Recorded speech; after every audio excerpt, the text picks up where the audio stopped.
All right, let's get to my last interview guest of the evening, representing Austin, Texas. He's got that blue 52 joint, which is get you in the football spirit this coming season. That's on all the platforms right now. He goes by the name of Toolman. He's with me right now. What's good? What's going on with you? I'm doing all right, man. Thank you for being on the show. Yes, sir. No problem. Dude, I just want to let you know when I first heard Blue 52, I was like, man, this joint is fire, man.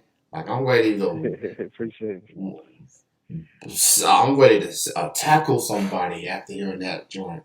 I'm ready. it. Nah, yeah, that's what I did it for. Yeah, yeah, that's definitely an anthem right there. That's a football anthem. College, pro, don't matter what your preference is. If you love football, you're gonna love that joint. So Yeah, that's what I did it for you. yeah, so absolutely, man. Appreciate you being on the show. So talk about you getting in, just getting started. Your early beginnings per se. How did you get into to being a recording artist? Well, really, my big older cousin, he used to rap, and I used to always be around him. And I just started picking up here and there traits, and I just started writing, and I just started perfecting my craft, and I got it to work out for me. I started when I was like 13, probably, and on and off with the rap, probably about 10 years. But 2 years ago, I just started taking it really, really serious. Started making good music. There you have it. Man, it started at the age of 13. That's dope, man. Um, Obviously you're from Texas. Texas has a story history in hip hop. I mean, I the farthest I go back is Scarface and the Ghetto Boys, um, Yeah. and Bushwick Bill and the whole hmm crew.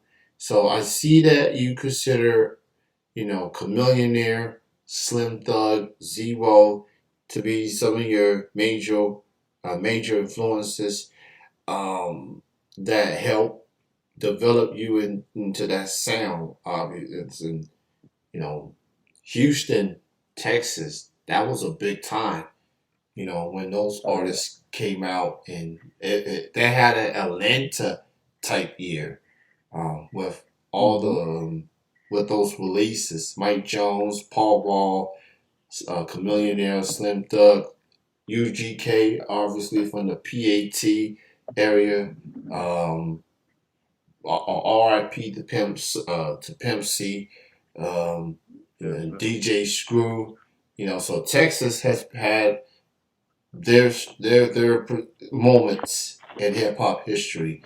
So talk about what it meant to you as an artist, as a youngin, seeing you know Texas being the talk of hip hop during that time, during that era, as far as and them being influences of yours. Talk about just your feelings towards Texas hip hop with the chop and screw style and the lifestyles that's out there. Well, I'm from here, so I loved it. When I first heard the Houston scene, the first artist I heard was Fat Pat. I heard Ghetto Dreams. When he came out with that tape, that was it for me. Like I like what they talked about because down in Texas we do the candy cars and the swingers and the subwoofers and the TV screens, and I saw that growing up. I wanted to live that lifestyle, and seeing that I'm from Texas, it was just I gravitated to that. My first, my very first artist, like I said, I heard was Fat Pat. Then after that, it was Slip Thug, and then Chameleon there. He's like that's like my number one rapper because he's a logical thinker. He doesn't just do the typical Texas. The he don't just talk about one subject. So that was the reason why he's my favorite artist. But as far as the culture, I mean it's like all way of life. I love it. I love the from everything from the promethazine drink to the swings to the bang. It's just all way of life, and it helped developed me because I mean I had my own sound, but they were like my teachers. But it's just they're from Houston and I'm from Austin, and even though it's Texas, it was like we need our own sound as well because everybody from Austin to Dallas to San Antonio, it'll gravitate back to Houston, Texas, which is great. Shout out to Houston, but yeah, it's just our way of life. Yeah, and I also remember guys like Duro from Dallas.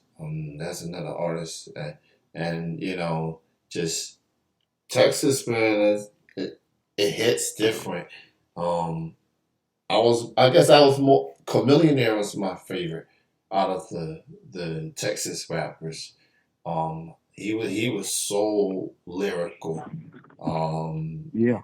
he was, and his mixtapes, the mixtape Messiahs, definitely glue me in as a fan of his Hmm. work. So he rapped on different people's beats and make it his song literally. Like he's Yeah. literally Yeah. he was literally that guy. So I was so Hmm. happy when he had the success that he had with the Sound of Revenge and Riding Dirty became a instant hit. I think it was up for a Hmm. Grammy the following year. But yeah, I was happy for Chameleon Yeah. there again the respect, and also I like Little Flip as well. Um, just the Game Over joint that was another big hit. Yeah, so Hmm. Texas definitely made that mark in hip hop, and it's still been influenced with some of today's artists. It just tells you how big Texas is and still is to this day. Um, Yes, so yeah. it's, so definitely props to Texas. I visited Houston before. It's a dope city. Like the Hmm. atmosphere. I just like just the everything about Houston, man. Just the vibes. It had a good vibe to the city, so I like Houston. That's a dope city. Shout out Yeah. to shout out Most to H definitely. Town. I love you. Yeah, so shout out to H Town for sure.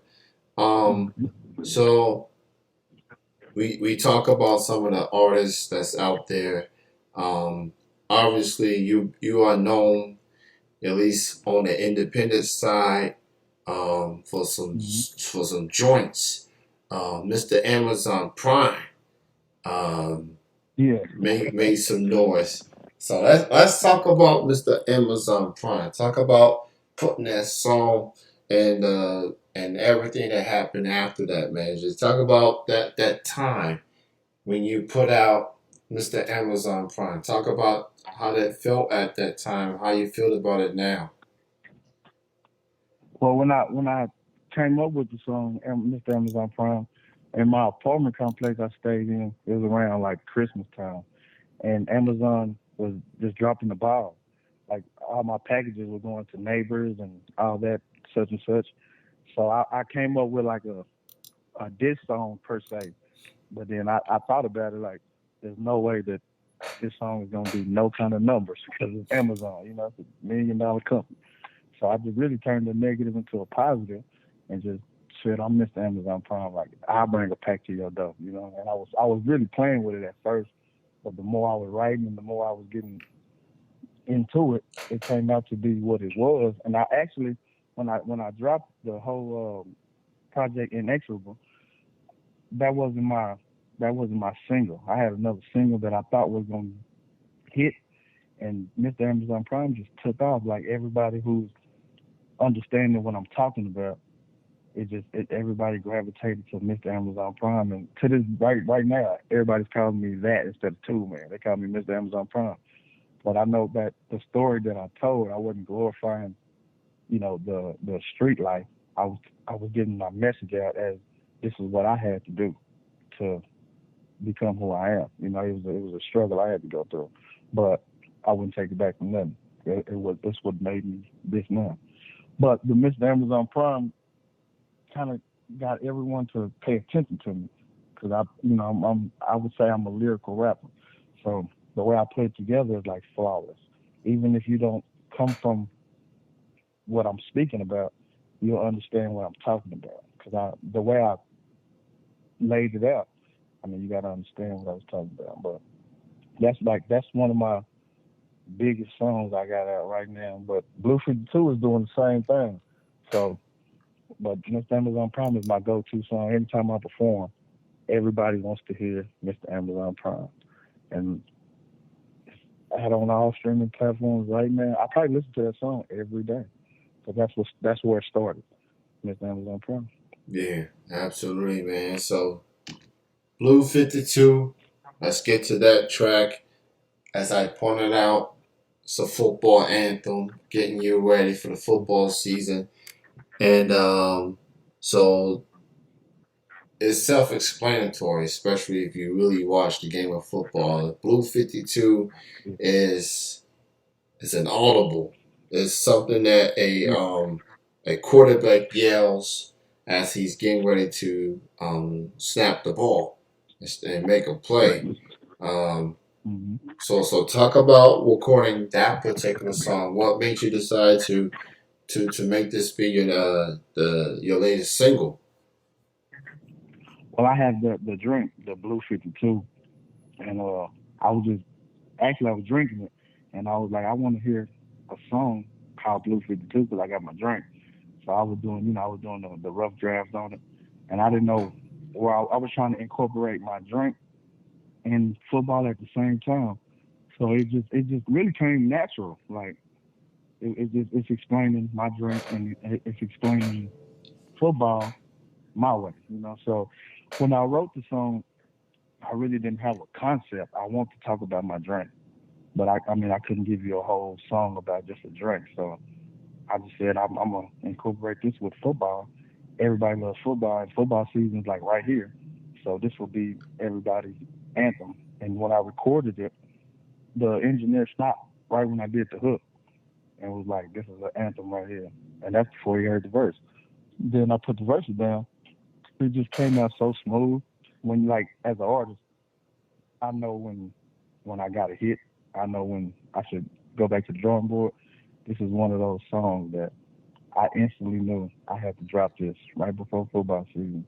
And it's getting spinned everywhere, getting played everywhere. It's actually getting sent out to the big wigs. We want to hear it on the Madden game or the college football game. That's my goal. I want this song to be heard. If you're a football fan, there's no way you can deny that song. No, you can't deny that song whatsoever. And even with the cover, the album cover of the song, it's got the PlayStation inspired cover.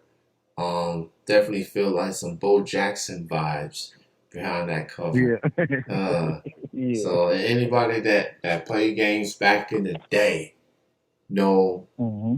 the Bo Jackson Techno Bowl game. That was the game. That was Hmm. before people started playing Madden. You know, Yeah. graphics. And then everybody played Bo Jackson. Everybody played Bo Jackson. You couldn't. Like that was that dude. He was a legendary player.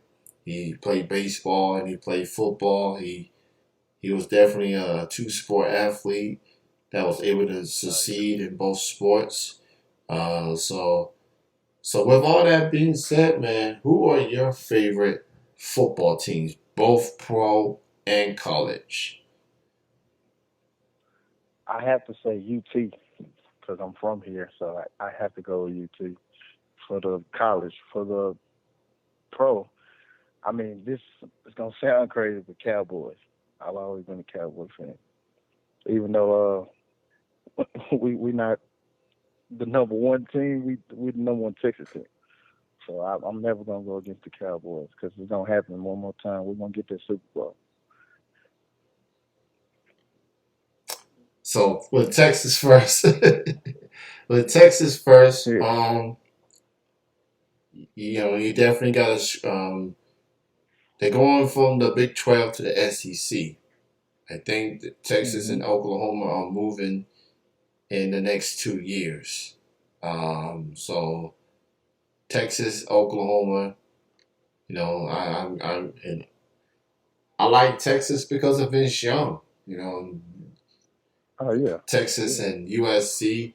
That is one of the greatest college football games of all time. Like I'll never forget.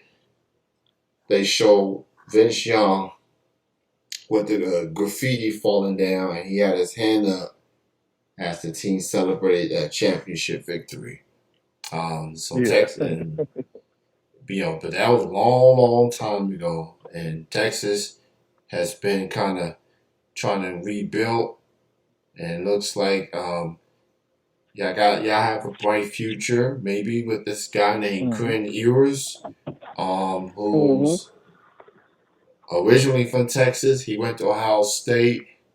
That's my team. I'm an Ohio State fan, and now he's going to be in Texas for the next couple of years. So you talked about what the Cowboys going to do this coming season. How are you feeling about Texas with them going ending their Big 12 one and getting ready for the SEC? How you feeling? I strongly believe they could take it all the way. I strongly believe that. Not just because I'm from here. It looks like they got a good squad right now. So I feel we're gonna go all the way. And they also have a new head coach in Sarkeesian. I think that's him. Yes, He's sir. he's had succeeded everywhere.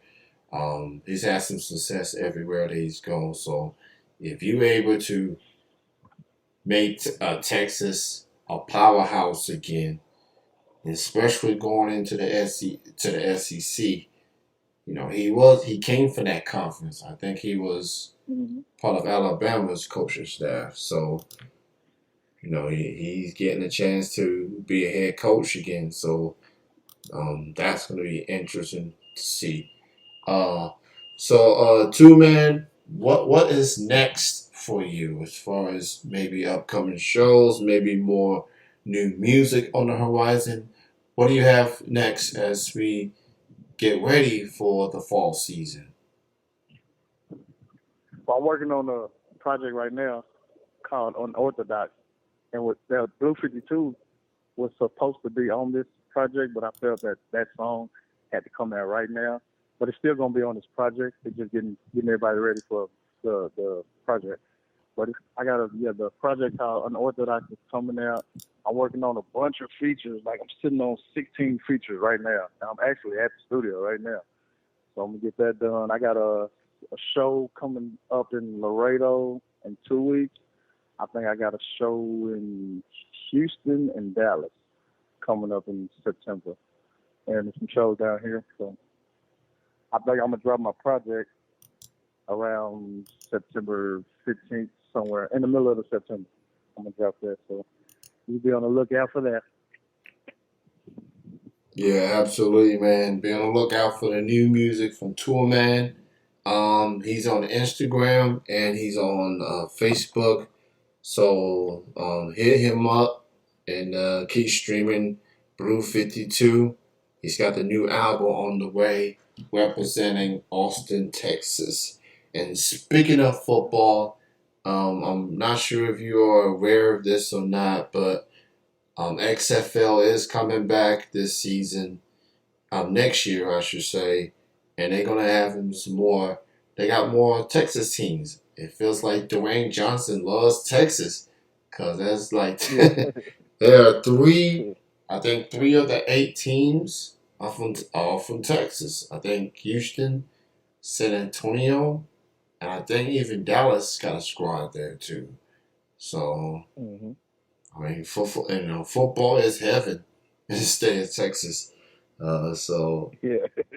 it really is a lot of big names that come there, being 4 stars, 5 stars, and having success in the pro levels and the collegiate levels. So hmm I feel like with Texas, man, if they can, get this team get it back on track, then maybe some of these hometown 18, 19-year olds will consider being there. I want to, Oh yeah. have the horns up one time, but we'll Hmm. see. It's great having you on the show tonight, man. Thank you so much.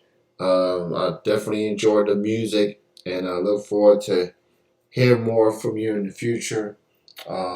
Y'all keep streaming that Blue 52 joint, and be on the lookout for more music from Toolman in the very near future. Thank you for your time, man. I appreciate you having me. You have a good night. You too. All right.